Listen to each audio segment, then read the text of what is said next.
नसीराबाद विधानसभा क्षेत्र के पिसांगन कस्बे में आज जन आक्रोश महासभा का आयोजन भारतीय जनता पार्टी द्वारा किया गया।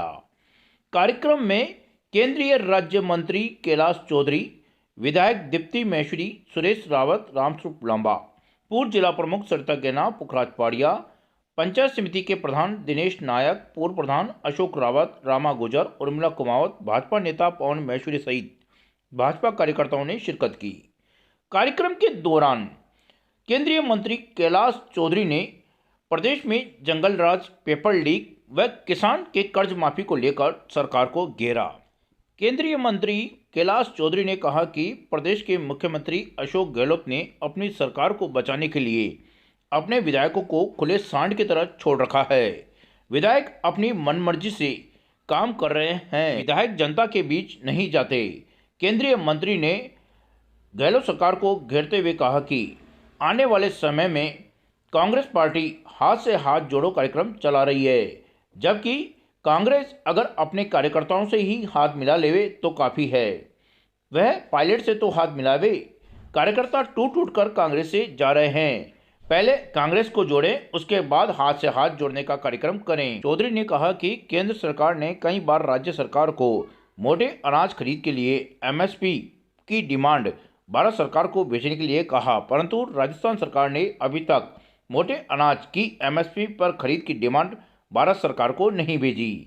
कार्यक्रम को विधायक दीप्ति महेश्वरी, सुरेश सिंह रावत, रामस्वरूप लांबा ने भी संबोधित किया। कार्यक्रम के पश्चात पत्रकारों ने केंद्रीय मंत्री कैलाश चौधरी से सवाल पूछे कि केंद्र सरकार राज्य सरकार से केंद्रीय योजनाओं के साथ भेदभाव कर रही है। जल जीवन मिशन के तहत सरकार पैसा नहीं दे रही, वहीं महात्मा गांधी नरेगा योजना में भी सामग्री और श्रम मद में भुगतान नहीं किया जा रहा।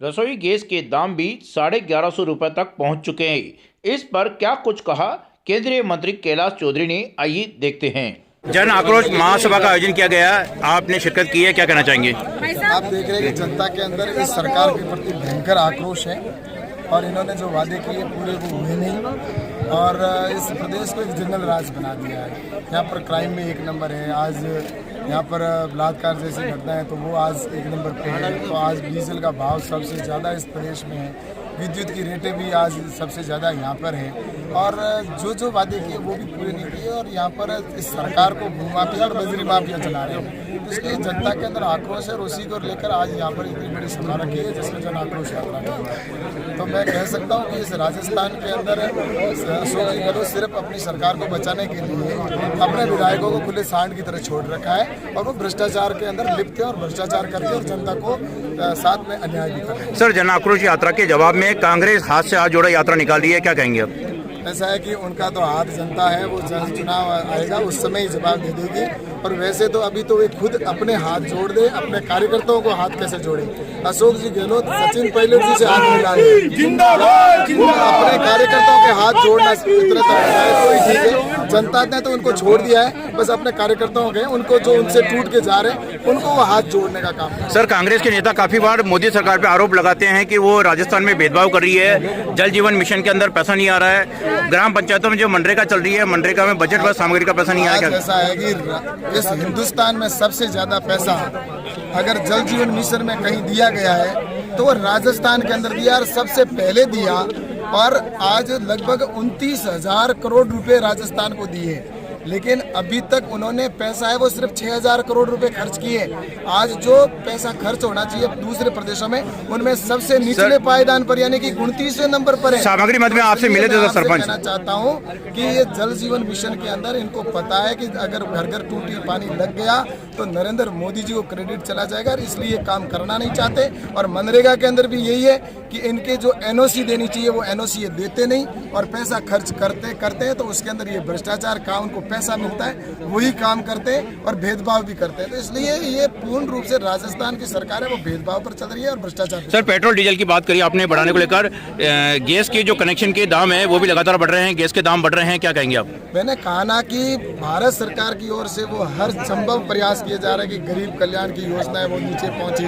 आज गैस का है तो उसके अंदर भी राज्य सरकारों को कैसे वेट कम करना है, क्या करना है, वो जिम्मेवारी राज्य सरकार। सर मोटे अनाज खरीद को लेकर एक आखिरी सवाल है सर, मोटे अनाज खरीद को लेकर आपने कहा है कि सरकार एमएसपी पर पत्र नहीं लिख रही है, क्या कहेंगे?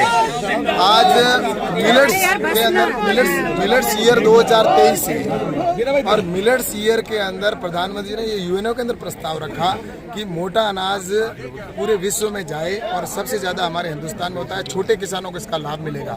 इस दृष्टि से आज मिलेट्स का सबसे ज्यादा उत्पादन यानी कि बाजरे का उत्पादन राजस्थान में होता है और भारत सरकार ने राज्य सरकार को कई बार कह दिया कि आप चिट्ठी लिखें ताकि भारत सरकार बाजरा खरीद सके और भारत सरकार बाजरा एमएसपी पर खरीदने के लिए तैयार है, लेकिन हमारे किसानों को आज भी 1400-1500 रुपए के अंदर बाजरा बेचने के लिए मजबूर है।